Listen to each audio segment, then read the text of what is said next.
Shalom. Kita bersyukur hari ini kalau kita ada boleh di rumah Tuhan. Semua karena anugerah yang Tuhan berikan bagi setiap kita. Kalau setiap pagi, setiap bangun saya bilang sama Tuhan, Tuhan terima kasih untuk hari yang baru yang Tuhan berikan. Saya percaya bahwa tiap hari adalah suatu hari yang baru yang Tuhan berikan. Walaupun sama kelihatannya ya, tetapi pasti setiap hari itu berbeda dalam kehidupan kita. Makanya saya bilang sama Tuhan, saya bersyukur bahwa Tuhan memberikan suatu hari yang baru. Semua karena anugerah Tuhan yang Tuhan berikan. Pagi ini kita akan mendengarkan kebenaran firman Tuhan dengan tema harmonisasi, pelayanan, keluarga, dan pekerjaan.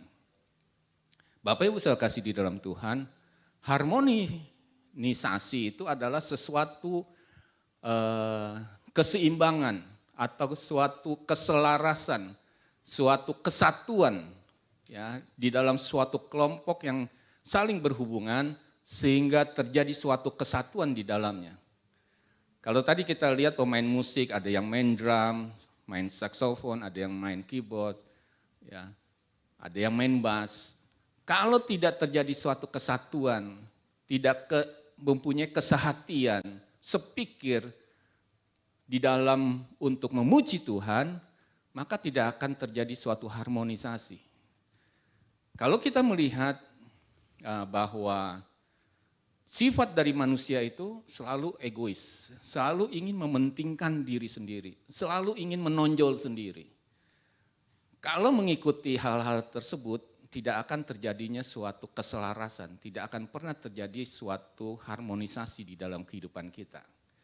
Oleh karena itu, keseimbangan, harmonisasi itu harus terjadi di dalam kehidupan kita, baik di dalam pelayanan kita, di dalam keluarga kita, maupun di dalam pekerjaan. Banyak kali orang selalu mendiskusikan masalah ini. Bagaimana kita melakukan pelayanan, bagaimana kita melakukan pekerjaan kita, lalu bagaimana dengan urusan keluarga kita. Ada orang yang berkata bahwa pelayanan itu adalah prioritas yang harus utama yang harus kita lakukan. Ketika kita berpikir bahwa pelayanan adalah segala-galanya yang harus kita lakukan, maka kita mengabaikan yang dua hal, yaitu keluarga dan pekerjaan. Mungkin ada orang berpikir bahwa ketika kita fokus di dalam pelayanan, ketika kita fokus melakukan melayani Tuhan, kita berpikir nggak apa-apa, nanti keluarga kita urusan Tuhan. Tuhan yang akan memberkati mereka, Tuhan yang akan mencukupi mereka. Ada juga orang berpikir bahwa pekerjaan itulah sesuatu yang harus lebih penting dari segala-galanya. Karena apa? Mereka berpikir ketika mereka melakukan pekerjaan, fokus pada pekerjaan, mereka bilang kalau pelayanan itu mungkin nomor 2, nomor 3. Karena apa? Karena mereka berpikir kalau saya tidak melakukan pekerjaan, nanti keluarga saya bagaimana? Nanti keluarga saya siapa yang mau kasih nafkah? Apa gereja mau kasih mencukupinya? Ada juga orang berpikir, oh keluarga saya lebih penting. Karena keluarga saya segala sesuatunya semuanya adalah fokusnya pada keluarga. Akhirnya apa? Pelayanan terbengkelai, pekerjaan terbengkelai. Karena apa? Karena kita memprioritaskan pada keluarga. Keseimbangan itu harus terjadi di dalam setiap kehidupan kita. Harmonisasi itu harus terjadi, keselarasan itu harus ada di dalam kehidupan kita. Saya selalu menggambarkan suatu hal yang sederhana di dalam keseimbangan. Berupa suatu segitiga, ya, segitiga sama sisi. Segitiga sama sisi itu seimbang, kiri kanan bawah, itu selalu seimbang, ya, tidak ada yang panjang sebelah. Semuanya sama. Di posisi atas itu ada Tuhan. Ini suatu gambaran yang sederhana, ya. Lalu posisi yang kedua adalah suami. Posisi yang ketiga adalah istri. Untuk mencapai di dalam suatu pelayanan, kita suami istri, ini hal yang sederhana ya, itu harus seimbang di dalam pelayanan kita. Karena apa? Kalau kita tidak seimbang, misalnya suami lebih fokus di dalam pelayanannya, ya, sementara istrinya biasa-biasa aja, maka itu tidak terjadi suatu keseimbangan. itu akan terjadi seperti ini posisinya. Tidak lagi sebagai segitiga yang sama sisi. Bagaimana terjadi supaya bisa selaras? Maka pelayanan itu harus dilakukan oleh suami istri. Bukan hanya suaminya yang terus bertumbuh di dalam pelayanan kepada Tuhan, tetapi istrinya pun harus bertumbuh di dalam pelayanan kepada Tuhan. Begitu juga dengan keluarga. Suami tidak bisa harus fokus terus sama keluarga. Dua-duanya harus melakukan. Nggak bisa bilang, tanggung jawab anak-anak itu ada pada istri. Sementara suami fokus pada pekerjaan. Kita kan selalu kadang-kadang berpikir seperti itu ya. Terutama kaum pria nih. Ya. Saya bilang itu tidak seperti itu. Keselarasan, keharmonisan itu terjadi di dalam rumah tangga itu berkaitan antara dua suami istri. Mendidik anak adalah tanggung jawab dari suami dan istri. Bukan hanya tanggung jawab istri saja. Pekerjaan itu pun sama, tanggung jawabnya suami dan istri. Suami memang dia bekerja di luar, tetapi istri juga bekerja di dalam. Bukan berarti istri di rumah itu hanya santai-santai aja, nonton drakor gitu ya, atau apa gitu. Bukan, tetapi dia dalam mengurus rumah tangga, mengurus anak-anak itu juga bekerja. Suami tidak bilang, oh ya udah saya hanya fokus bekerja di luar. Bapak saya kasih di dalam Tuhan, ketika saya ada di rumah, saya juga bantu istri saya. Ya memang terus terang saya bukan orang suatu tipe suami yang semuanya diladenin gitu. Mau mandi pakaiannya disediain, anduknya disediain gitu ya. Mau makan semuanya disediain, saya enggak seperti itu. Saya karena terbiasa melakukannya sendiri. Tapi saya juga membantu dia. Kalau hari libur, saya juga bantu dia untuk ya berdansa lah ya. Ngepel gitu ya. Itu saya lakukan. Dan saya juga membantu dia kadang-kadang ya harus cuci piring, ya saya cuci piring di rumah. Saya nggak malu untuk melakukan itu karena saya harus membantu dia juga. Merasakan pekerjaan seorang istri seperti apa. Jadi sebenarnya segala sesuatu, pelayanan, keluarga, pekerjaan, itu segala sesuatunya sebenarnya penting. Tuhan sebenarnya menjadikan keluarga itu suatu pusat perhatian bagi Tuhan. Karena di dalam Alkitab, ketika Tuhan menciptakan manusia, firman Tuhan berkata apa di dalam Kejadian pasal yang pertama, ayat yang ke-27 mulai, itu berkata bahwa maka Allah menciptakan manusia. Ya, menurut gambarnya, Allah menciptakan manusia itu, yaitu Adam dan Hawa. Lalu ayat 28 berkata bahwa maka Allah memberkati mereka. Maka firman Allah berkata bahwa beranak cuculah, penuhi bumi ini, berkuasalah atas bumi dan taklukkanlah itu. Berkuasalah atas burung-burung di udara, ikan-ikan di laut dan burung-burung di udara, dan segala binatang yang merayap di bumi. Tuhan perintahkan itu. Yang pertama yang dibuat oleh Tuhan adalah membentuk suatu keluarga, yaitu Adam dan Hawa. Setelah Tuhan membentuk Adam dan Hawa, Tuhan tidak membiarkan seperti itu aja. Tuhan berkata bahwa Adam harus bekerja. Dikatakan makanya, taklukkanlah, kuasailah. Setelah itu apa? Tuhan juga mau kita bukan hanya fokus pada pelayanan, pada keluarga kita atau pekerjaan kita, Tuhan juga sudah memberikan kepada kita. Chris tolong dibantu Chris, diklik. Belum. Nah ini. Di dalam 1 Korintus 12 ayat 7, firman Tuhan berkata, tetapi kepada tiap-tiap orang dikaruniakan pernyataan roh untuk kepentingan bersama. Kalau Bapak Ibu membacanya dari ayat yang pertama, ini adalah karunia. Tentang karunia-karunia yang Tuhan berikan bagi setiap kita. Karunia yang Tuhan berikan kepada kita, atau talenta yang Tuhan berikan bagi kita, itu untuk memperlengkapi kita di dalam melayani Tuhan. Jadi Tuhan mau juga supaya kita melayani. Untuk apa? Dikatakan untuk kepentingan bersama. Jadi Bapak Ibu Saudara kasih di dalam Tuhan, bukannya prioritas Tuhan mau prioritasnya pelayanan. Karena konotasinya kalau udah pelayanan, konotasinya itu selalu adalah harus Tuhan nih nomor satu. Memang Tuhan itu adalah segala-galanya bagi kita. Tidak ada yang lain. Tidak ada yang nomor dua untuk Tuhan. Semuanya Tuhan adalah nomor satu. Tetapi di dalam pelayanan, itu Tuhan tidak mau supaya kita memilih. Tetapi Tuhan mau untuk kita, bukan untuk memilih, tetapi untuk menyeimbangkan. Katakan sebelah kiri, kanan kita, bahwa Tuhan mau bukan untuk memilih, tetapi untuk menyeimbangkannya. Jadi harmonisasi itu harus ada keselarasan, tetapi bukan kita harus pilih nih, mana pelayanan dulu, mana pekerjaan dulu, mana keluarga dulu. Tetapi Tuhan mau supaya kita menyeimbangkan segala-galanya. Ya. Ada seorang istri yang begitu giat melayani Tuhan, wah dia pokoknya baik lah. Kalau di tengah-tengah jemaat, dia merupakan orang yang sangat baik. Dia mau melakukan apa aja. Tetapi di rumah, ketika suaminya minta tolong sesuatu, dia bilang, kerjakan aja sendiri. Apa itu bisa menjadi suatu kesaksian? Itu tidak menjadi suatu kesaksian. Ada yang seorang sibuk, udah kawin aja sama pendeta. Kalau kamu di gereja terus, udah kawin aja sama pendeta sana, jangan kawin sama saya. Atau jangan menikah sama saya. Ya. Karena apa? Dari pagi, tiap hari di gereja terus. Akhirnya rumah anak-anak tidak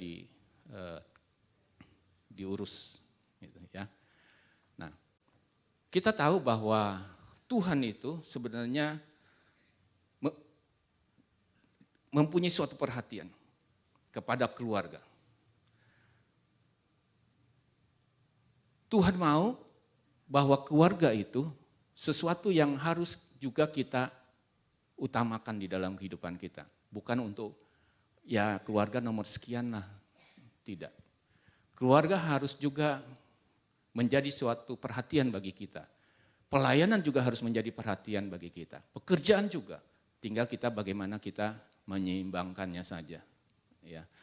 Nah, pelayanan Yesus salah satunya itu dimulai dari keluarga, dikembangkan di keluarga. Nah, ini baru kita masuk di dalam firman Tuhan. Kita baca Lukas pasal yang keempat, mulai ayat 38 dikatakan seperti ini. Kemudian ia meninggalkan rumah ibadah itu dan pergi ke rumah Simon. Adapun ibu mertua Simon demam keras dan mereka meminta kepada Yesus supaya menolong dia. Maka ia berdiri di sisi perempuan itu lalu menghardik demam itu dan penyakit itu pun meninggalkan dia. Perempuan itu segera bangun dan melayani mereka. Ketika matahari terbenam, semua orang membawa kepadanya orang-orang sakit yang menderita bermacam-macam penyakit. Ia pun meletakkan tangannya atas mereka masing-masing dan menyembuhkan mereka. Dari banyak orang keluar juga setan-setan sambil berteriak, "Engkau adalah anak Allah." Lalu ia dengan keras melarang mereka dan tidak memperbolehkan mereka berbicara karena mereka tahu bahwa ia adalah Mesias. Pelayanan Kristus di dalam rumah tangga berkaitan dengan harmonisasi keluarga. Harmonisasi ini bisa terjadi, harus terjadi di dalam keluarga dahulu. Kenapa saya bilang harmonisasi itu harus terjadi di dalam rumah tangga dahulu? Karena kalau kita bisa harmonis, keluarga kita harmonis, maka di dalam pelayanan, di dalam pekerjaan itu pun bisa harmonis. Karena saya yakin ketika suatu keluarga dipulihkan, maka gereja itu bisa dipulihkan. Jemaat bisa dipulihkan. Kalau setiap keluarga dari kita nih, istilahnya Tuhan sudah pulihkan semua, gereja itu akan mengalami suatu hal yang dahsyat bahwa keluarga itu dipulihkan. Gereja Tuhan dipulihkan. Ketika gereja Tuhan dipulihkan, maka lingkungan juga akan dipulihkan. Lingkungan tempat kita. Itu akan berdampak sangat luas. Karena apa? pengaruh dari keluarga itu sangatlah penting. Dari keluargalah kita memulai pelayanan kita. Kalau pekerjaan mungkin sebelum kita berkeluarga kita bisa sudah bekerja. Ya. Saya melayani itu mulainya ketika saya sudah mulai setelah menikah lah ya. Karena ketika saya kenal Kristus, saya hanya baru ke gereja, belum melayani Tuhan. Tapi setelah menikah, lama-lama baru saya melayani Tuhan. Ya. Nah, harmonisasi bagaimana bisa terjadi? Harmonisasi itu bisa terjadi di dalam kehidupan keluarga. Yang pertama adalah, Chris tolong balik lagi ke. Yang pertama adalah harus terjadi suatu pelayanan kesembuhan. Hal ini menunjukkan bahwa Yesus itu menaruh suatu perhatian, belas kasihan terhadap anggota keluarga yang menderita sakit.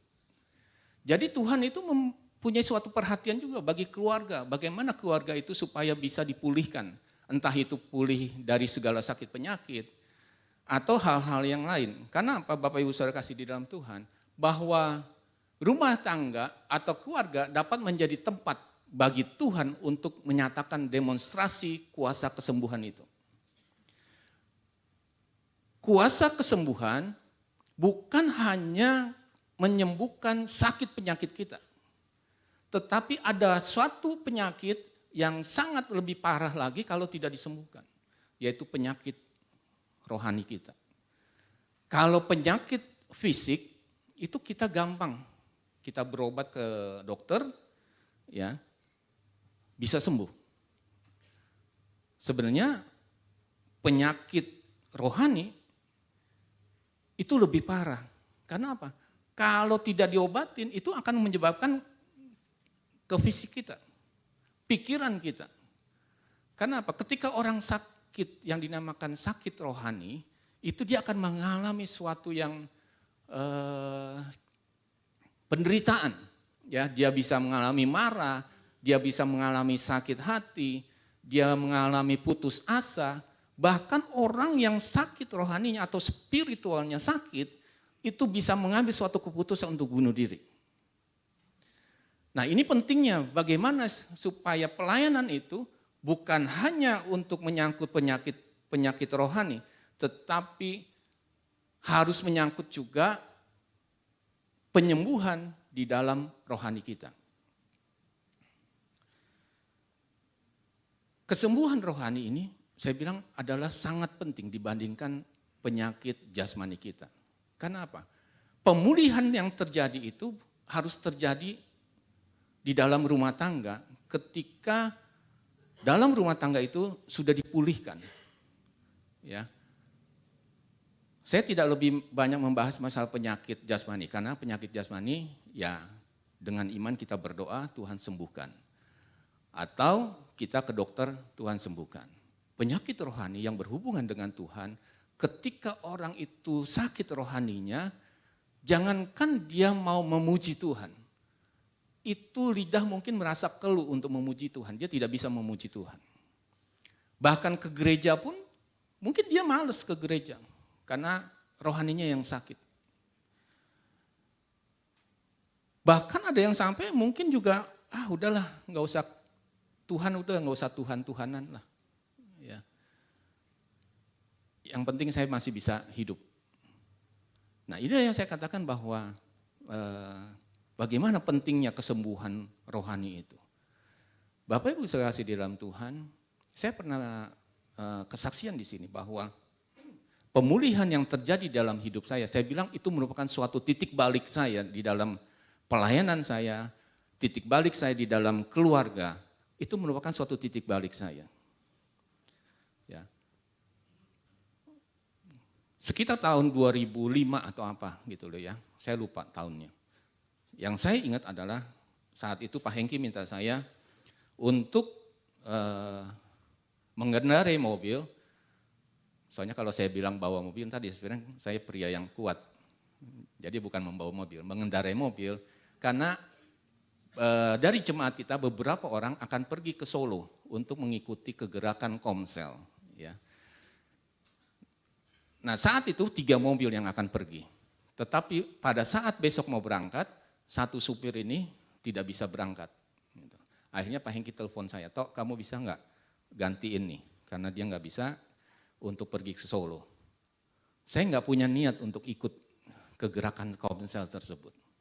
Tapi karena Pak Hengki yang suruh almarhum, ya saya bilang, "Oke, saya bisa."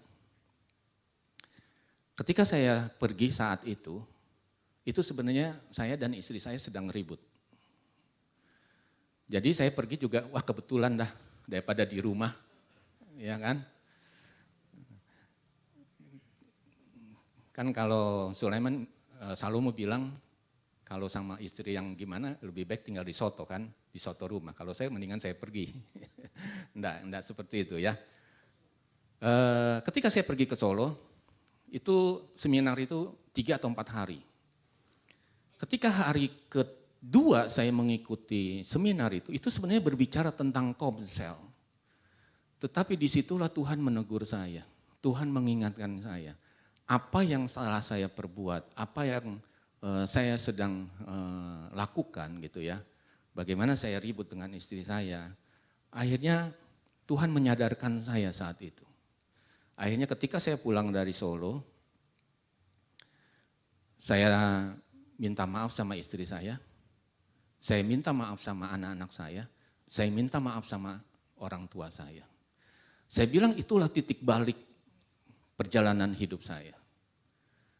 Saya bilang disitulah Tuhan memulai pemulihan bagi keluarga saya. Ketika saya dipulihkan, ya Tuhan terus memulihkan terus kehidupan keluarga kami. Ya. Nah penyakit rohani itu bukan, kenapa bisa sakit rohani? Karena kecewa. Kecewa sama siapa? Bisa kecewa sama Tuhan. Kalau saya bilang kecewa sama Tuhan mah udah kebangetan dah. Ya, berarti orang itu tidak tahu bagaimana baiknya Tuhan gitu loh. Kita bisa bernafas itu aja karena anugerah Tuhan. Bayangkan kalau Tuhan bilang, ayo nafas sekali hirup misalnya 10.000. Coba berapa banyak yang harus kita bayar sama Tuhan. Orang di rumah sakit tuh yang pakai oksigen sehari bisa keluar uang ratusan ribu. Jadi Tuhan itu sebenarnya terlalu baik dalam hidup kita mestinya. Ya. Nah, orang bisa kecewa. Kecewa sama siapa? Kecewa sama orang di sekitar kita. Orang yang bikin banyak kecewa itu sebenarnya orang yang kadang-kadang adalah orang terdekat kita. Ya. Karena apa? Karena tiap hari ketemu. Pasti ada aja. Ya. Perkataan kita itu juga bisa apa? Mengecewakan kita. Perkataan kita yang mungkin mencemooh, membuli kita atau merendahkan diri kita itu bisa membuat hati kita kecewa. Membuat hati kita sakit. Hal yang sederhana. Dulu ketika istri saya suka peluk saya gitu ya. Dia tanya sama saya, "Kamu sayang enggak sama saya?" Terus saya bilang sama dia, "Kamu rasanya seperti apa? Emang saya enggak sayang sama kamu?" Perkataan itu ternyata kan buat saya itu bercanda ya. Istilahnya hal yang biasa. Tetapi itu merupakan suatu hal yang tidak baik buat istri saya. Gitu loh. Dia terluka. Gitu ya. Dia merasa saya enggak sayang sama dia. Ya. Ketika saya mulai berubah, ya saya tidak berkata seperti itu lagi. Bahkan sekarang bukan dia yang peluk saya yang peluk dia. Saya belai kepalanya, rambutnya, terus dia bilang, dia tanya, "Kamu sayang saya?" "Enggak, saya lagi cari ada paku enggak ya di kepala kamu?" Enggak, bercanda. Ya itu bercanda. Saya juga bercanda sama dia gitu loh. Enggak, saya lagi cari kepala kamu ada paku enggak ya? Tapi saya bilang, "Enggak Kak, saya sayang sama kamu." Gitu, ya. Itu hal yang sederhana gitu loh. Karena apa? Kalau saya amati saya di dalam pelayanan saya, pemulihan itu penyembuhan itu harus terjadi pada pria dulu. Karena apa? Pria itu adalah kepala rumah tangga. Pria itu adalah imam. Ibarat suatu kereta api, gerbong itu mau dibawa kemana tergantung lokomotifnya. Lokomotifnya jalan kemana, gerbongnya hanya ikut. Begitu juga dengan keluarga. Kepala keluarganya itu hal yang harus benar-benar pulih. Karena dialah yang akan diikuti oleh istri, oleh anak-anak mereka. Jadi harus pulih dari keluarga. Harus pulih dari suami dulu. Kesembuhan, pelayanan kesembuhan ini harus dilakukan supaya pulih. Ya. Ketika pelayanan kesembuhan ini pulih, keluarga itu akan tambah harmonis. Ya saya bilang sama Bapak Ibu bahwa ya kebetulan ya bukan kebetulan, hidup ini tidak ada yang kebetulan. Buat saya hidup itu tidak ada yang kebetulan, semuanya sudah diatur oleh Tuhan. Ketika sekarang saya, anak-anak saya, mereka sudah married semua. Kita tinggal berdua, bukan tinggal berdua, ada anak saya sih yang ikut. Maksud saya keseharian itu kita berdua. Gitu ya. Nah keseharian berdua itu ya saya bilang kita harus bersyukur. Bahwa kita saat ini ketika kita masih, Tuhan kasih kesempatan gitu loh. Ya. Di saat masa tua kita masih bisa berdua. Kita masih bisa jalan-jalan berdua, kita bisa keluar makan berdua, kita masih pergi kemana-mana berdua. Ya seperti orang, ya saya bilang, kita semalam saya baru ngomong sama dia ketika kita lagi jalan berdua. Saya bilang, kita bisa berdua ini karena apa? Karena kita untuk mengganti waktu-waktu kita yang telah hilang. Dia cuma ketawa, hilangnya apaan dia bilang. Ya hilang itu. Waktu masih muda kita sibuk ngurus anak, kita sibuk bekerja. Tapi ketika usia sudah menginjak usia sekarang, ya kita nikmatin, kita bisa berdua kembali gitu ya. Jadi pemulihan itu harus terjadi, penyembuhan, kesembuhan, pelayanan kesembuhan itu harus terjadi dalam keluarga. Yang kedua, pelayanan apa? Pelayanan kelepasan. Pelayanan kelepasan dibilang di dalam ayat yang Lukas pasal 4 tadi, dikatakan bahwa ketika Tuhan menyembuhkan mertua dari Simon, banyak orang datang untuk minta disembuhkan juga. Dan salah satunya adalah Tuhan melepaskan orang-orang yang terikat oleh setan. Saya bilang bukan bahwa di keluarga itu selalu banyak dikuasai oleh setan, tidak. Kalau di orang Chinese itu banyak setan. Ya. Karena apa? Maksudnya marganya Tan, jadi sehnya tuh setan gitu, bukannya setan beneran ya. Kalau di orang Chinese banyak setan tuh. Ya, bukan seperti itu, ya. Tetapi pelayanan kesembuhan atau pelayanan di dalam pelepasan ini itu adalah pelayanan kelepasan bagi orang percaya dari keterikatan mereka terhadap apa? Oleh kutuk, keterikatan mereka oleh kutuk, oleh janji-janji mereka dengan kuasa kegelapan. Kenapa pelayanan pelepasan ini diperlukan? Sekali lagi tadi yang saya bilang bahwa tidak semua keluarga itu mungkin kerasukan, ya tidak. Ya. Tetapi orang percaya bisa terikat dengan kuasa kegelapan. Atau terikat dengan kutuk mereka, kutuk dari nenek moyang mereka.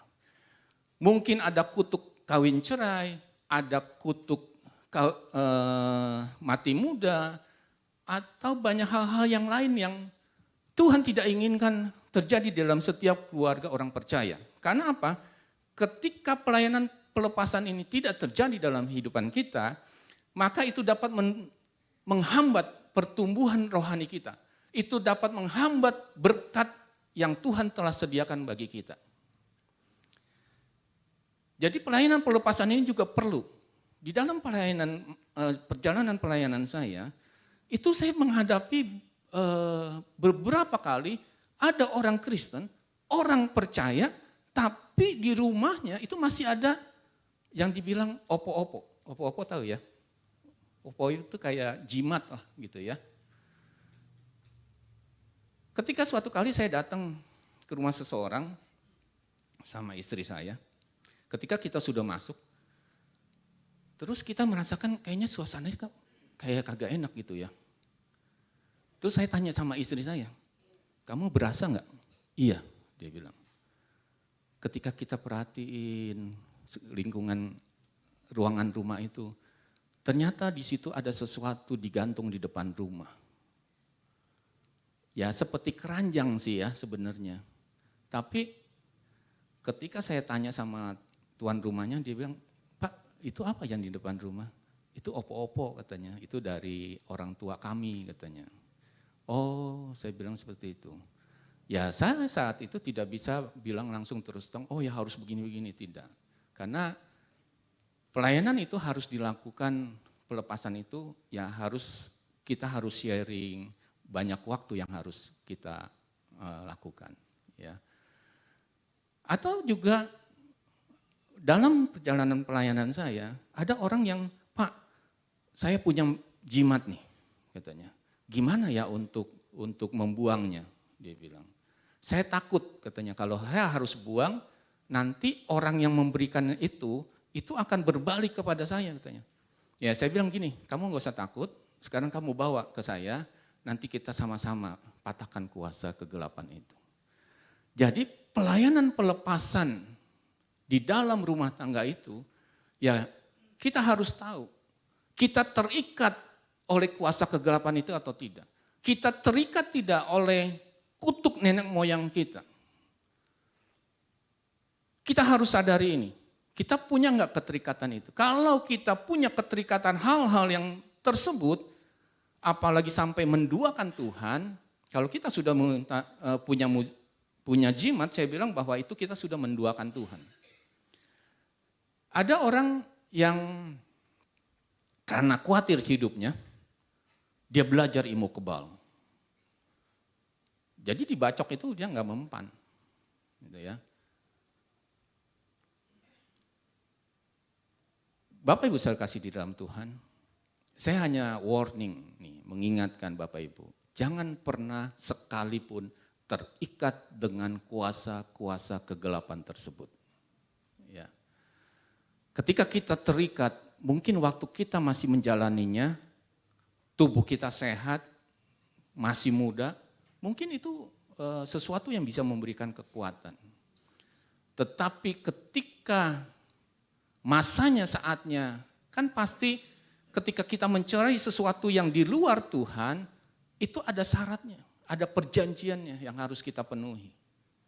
Nah ketika kita sudah tidak sanggup untuk memenuhi hal-hal yang diinginkan oleh mereka, kuasa kegelapan itu akan berbalik kepada kita. Dan ketika kita bertobat, Tuhan mengampuni semua kesalahan kita. Tuhan mengampuni dosa kita karena keterikatan kita dari hal-hal yang jahat. Tetapi akibat dosa itu harus ditanggung oleh kita. Jadi saya bilang, saya ingatkan kepada Bapak Ibu sekalian, jangan kita terikat oleh kuasa-kuasa kegelapan. Ketika kita terikat, ya saat kita sadar, mari lepaskan.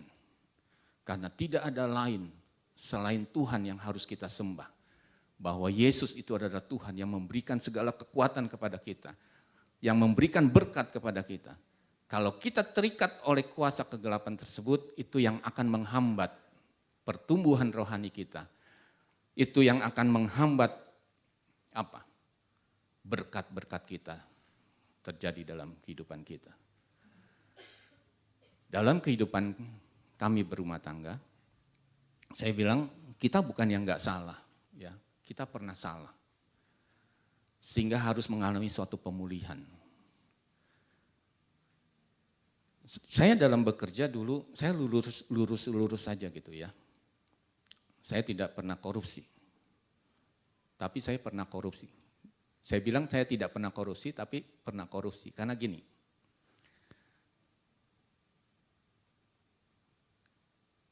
suatu saat ketika saya harus pergi keluar kota, barang semua tuh sudah disiapkan yang harus saya bawa.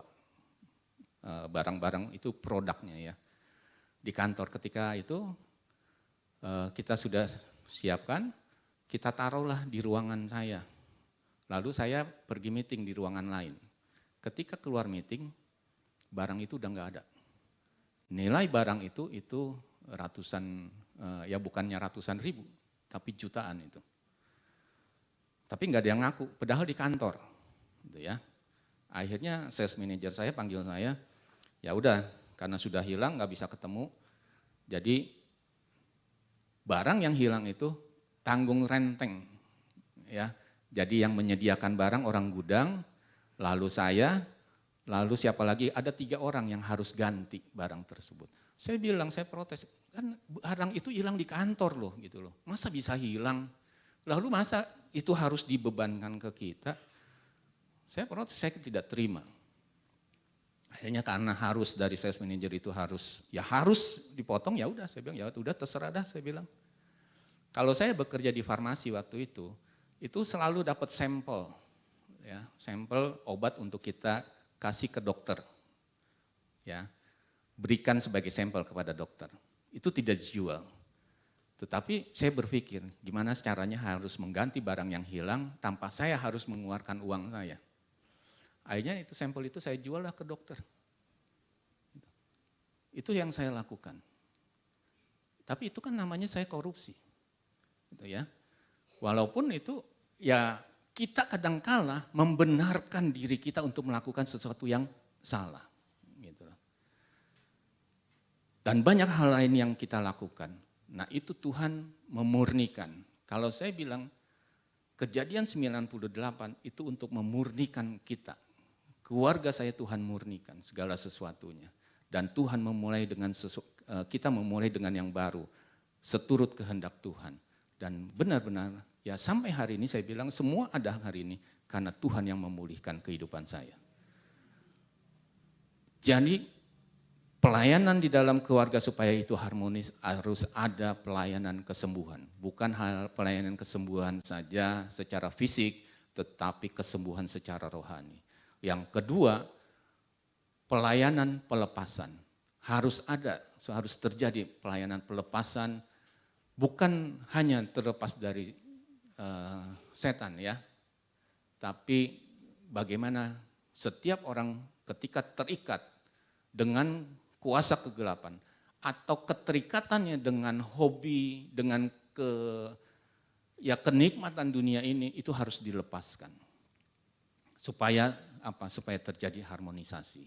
Yang terakhir adalah pelayanan kita adalah pelayanan penginjilan. Ketika Tuhan setelah melayani kesembuhan, penyembuhan kepada orang-orang yang sakit, orang-orang yang dilepaskan dari kuasa kegelapan, Tuhan menyampaikan kabar keselamatan kepada setiap orang. Karena apa? Tujuan utama Kristus datang ke dunia ini adalah untuk menyelamatkan kita.